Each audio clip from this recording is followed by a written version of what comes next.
UFC 311 is a wrap. First pay-per-view event of the year is over, and both champions prevail. We got more on this next.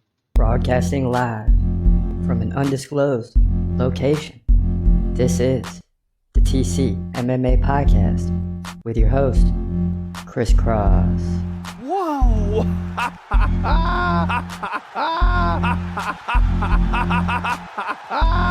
Dana White privilege. Let's go, baby! Let's go! Let's go! Let's go! Let's go, baby! Dana White privilege. Privilege. Privilege.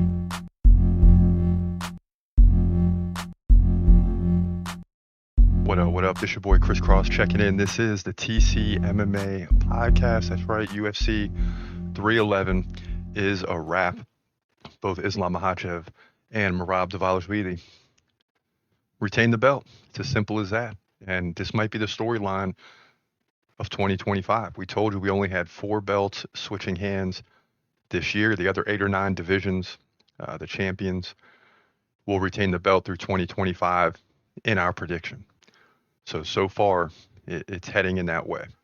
The only difference is we do think O'Malley will get the belt back in the bantamweight division, and he should be next in line to fight Merab in the rematch. And he deserves it, right? Because he's the former champ. He did fall, but it was a decision fight. And the bottom line is you got to give O'Malley the next shot here in this one. But last night was an exciting night. We got some news from Dana White. Just watched a press conference. Didn't get to see it last night, man. I passed out as soon as this thing was over. Wasn't feeling the best yesterday. We made it through the watch party, though. Feeling much better today, and it's all good. So that's why we watched the press conference today. And I heard a lot of stuff, but only one thing sticks out, and we'll get to that in just a moment. But first, let's get into Islam Makhachev versus Renato Moicano, who you remember took the fight on 1 day's notice. He was prepared to fight Beneil Dariush, so it's not like he didn't have a training camp. But all of a sudden, you're thrust into a title fight situation. This fight did not last long at all. And here we go. Makhachev's on his feet. And he goes back in. Oh, he locks in. Oh, he locks it in. This is trouble. Moicano's in trouble. This is going to be quick. And he taps, and that's it. Islam Makhachev wins, baby. Let's go, dog. Islam Makhachev finishes Renato Moicano in the first round. And that's rough for Moicano. You know, you believe you can come in here and win the belt. And Islam Makhachev, again, superior grappling skills to anyone on the planet, can finish you in a moment's notice. And that's what he did here to Renato Moicano, who, even though he had a chance, you can make the case that he really never had a chance. Islam Makhachev is that good. We wanted to see the Arman Tsarukyan fight. We didn't get it. And now the question is, will Islam move up to welterweight and face Bilal Muhammad? Even if he's got to wait a fight, will he make that choice? It's very possible. But the bottom line is as we expected, Islam Makhachev comes in here, dominates Renato Moicano, and gets a submission with about a minute and a half left in the first round to secure the belt, keep the belt. And we're 2-0 on the year in the main event.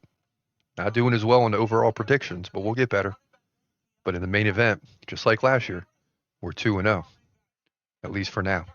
This fight went down, lightweight division for the title at UFC 311. You know, we're all hoping for a potential Cinderella story featuring Money Moicano, but the reality is Islam Makhachev is that good. And he said it doesn't matter who he fights, he's the champ. And Dana White saying in a press conference that he's now his pound-for-pound number 1, dethroning John Jones. And for the longest time, Dana White said it's John Jones. But after you take another fight on short notice to keep the card alive, not all the champions would do that. Some of the champs would bow out. But Islam Makhachev, Alex Pereira, guys like that, these are some of the baddest these are the baddest dudes on the planet because they'll fight anyone, anywhere, anytime on 1 day's notice. They're not pulling out. And you got to give them props for doing so. As far as Arman Tsarukyan, Dana White saying, yeah, he's not next in line now. He's got to get back in line, basically. He pulled out with one day before the fight. So, and how hurt is he really? Only he knows, according to Dana White. And I think we all agree. I mean, how do you not know, other than one day before the fight, that you have to pull out? Now, if you're not 100%, you do not want to get in there with Islam Makhachev. So we all get all that. But how do you not know before that? That's the bottom line.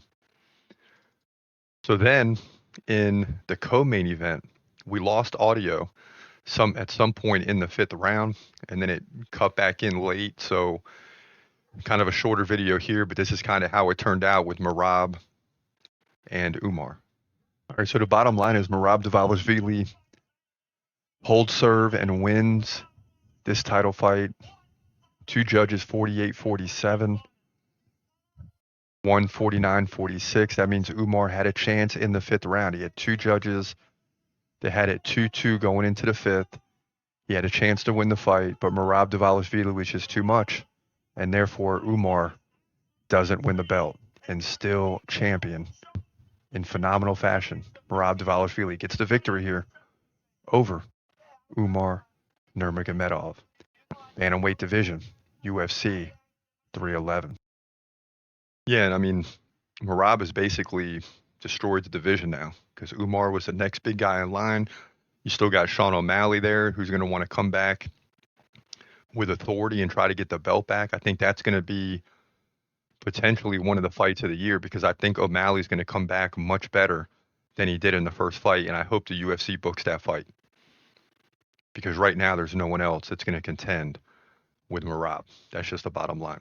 So not an easy win for him. He dropped the first 2 rounds on 2 judges' scorecards, then came marching back and won the final 3. So he had to win the final 3 to get the belt, to retain the belt, and he did just that. Now, one of the more exciting fights of the night, to me, the fight of the night, Yuri Prochazka versus Jamal Hill, and what a thrilling finish this was. Check it out. Now, a knee to the body by Jamal. Yep, he's got to do something now to even up this round. Oh, Yuri drops Jamal with a right. Oh, my goodness. Jamal Hill's in serious trouble. Jamal Hill gets up, but for how long? Now, he lands a knee. This is what I'm telling you, a Hall of Fame type fight, man. And Jamal Hill goes down again. He's on his back. And Yuri's looking for the finish now. He's covering up. And that's it. He shoves off Yuri, and Yuri gets the TKO victory over Jamal Hill. Gosh, man. And the crowd is going crazy. Yuri Prochazka has done it. Wow. What a fight, man. So Yuri Prochazka TKOs Jamal Hill, who just ended up covering up, went down a second time in the round, and that's a wrap. Yuri Prochazka moves to 31-5 here with a big victory in the light heavyweight division at UFC 311. Yeah, so one of the biggest fights on the card because this is a but would have been a championship fight. But both of these guys got injured for a significant time. Alex Pereira shows up and starts to dominate the division, beats both of them. But both of these guys are fighting to be next in line potentially for the title. And it was announced that Alex Pereira will take on, not Khamzat, darn it, but Magomed Ankalaev. And you can't be mad at that because Ankalaev does deserve a title fight. Not because of the way he's beating people or anything like that, but just because, he's the next guy in line. He's a top guy in the light heavyweight division right now behind Pereira. And Pereira needs a fresh fight. If he beats Ankalaev, I don't know what is next for him. It could be John Jones. We'll see. And then in another interesting fight, and this might be the full fight reaction because it did not last too long, you had Kevin Holland versus Rainier de Ritter, a.k.a. RDR. Check this out. Here we go. Kevin Holland versus Rainier de Ritter. Big middleweight fight. UFC 311 will be with you until the finish. And the fight's underway, and right away, Rainier de Ritter's attacking. He lands a takedown on Kevin Holland. Oh, boy. Kevin Holland's on his back. Crowd's chanting USA, but it hasn't really went our way tonight when that's happened. And this is why I went with the Ritter to win this fight is, if you submit Gerald Mearshart, that's saying a lot. And I just don't think that Kevin Holland can stop these takedowns. But the fight's early. Kevin's a fighter, and we'll see. Right now, Rainier de Ritter's having his way with Kevin Holland, that's for sure. 1 minute and 10 seconds into this fight. Kevin moving around. He's trying to land a leg kick to get back on his feet. And he does land one, but Rainier de Ritter right back in control, top position.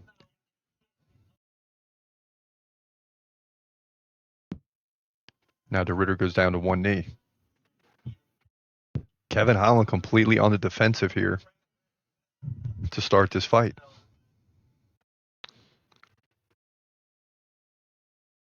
And if things stay this way, it's going to be a long night for Kevin Holland, that's for sure.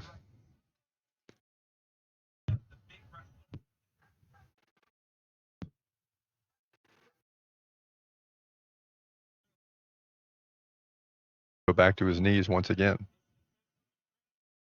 So he stands up once in a while, he lands a few punches, then he's right back to his knees. Crowd chanting, "Let's go Holland."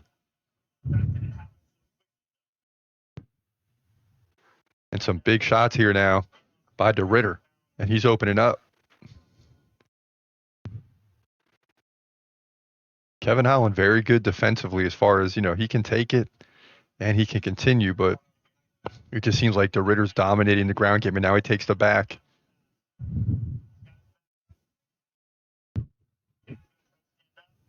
Kevin Holland looking to stand up now, but he's giving up the back. De Ritter in the air. And he's going to try to shake de Ritter off here. We'll see. Yeah, and de Ritter's losing position quickly here. He's going to slide off the top eventually. Right now he's holding on. Man.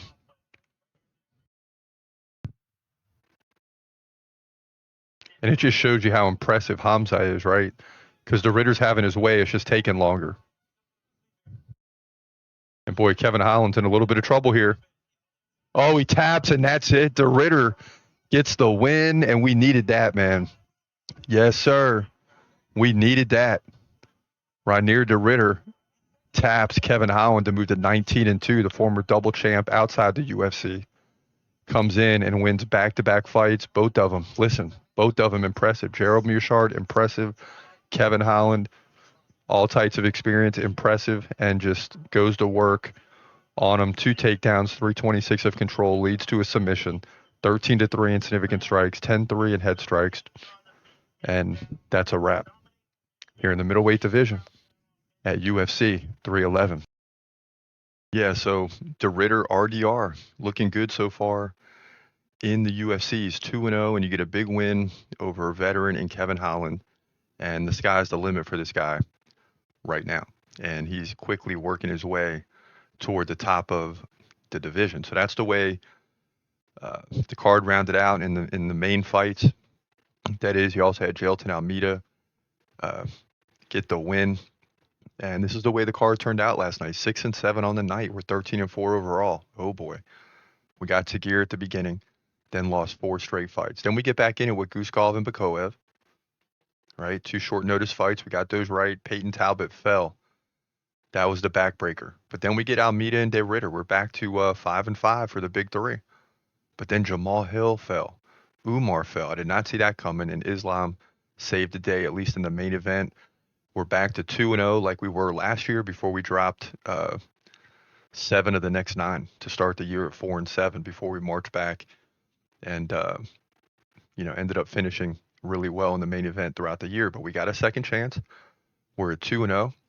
Are we concerned about the overall record? Of course, but we go through weeks like that where it's pretty much even, and then we'll hit a 10-3 night or a 11-1 or something like that, and that'll begin to spread out the wins from losses. So that's the way it stands right now. Not an impressive start in terms of overall predictions, but we'll take that in order to go 2-0 in the main event. That's the bottom line. Now, one thing Dana White did say that we want to get to before we sign off today, and that's that Khamzat Chimaev is next in line for the middleweight title. So that's something to get excited about. UFC 312 right around the corner. Duplessis versus Strickland. That'll be done in early February. I think that's February 8th, if I'm not mistaken, right around there. And after that, it goes to Khamzat Chimaev. And do we really care whether Sean Strickland wins or Drakus wins? No, not really. We just want to see Khamzat get the title fight. So that's good news. That's exciting. I was watching the press conference with Dana White, listening to everything, the sold out arena, the California wildfires, all that. But then when he got to Khamzat, I kind of lost track of all that. And he said, Khamzat Chimaev is next. He's next in line. That's the bottom line. So that's great news, a great way to finish the weekend. And now we look ahead to UFC 312 and then UFC 313, which I believe that one's in Miami, or it might be 314. But I hope it's Alex Pereira in Miami, because that'll be exciting for all the people down there for sure. But for now, listen, this is your boy Chris Cross. UFC 311 is a wrap, and we can now move forward to UFC Saudi Arabia. Until next time, have a great day and God bless. As always, peace.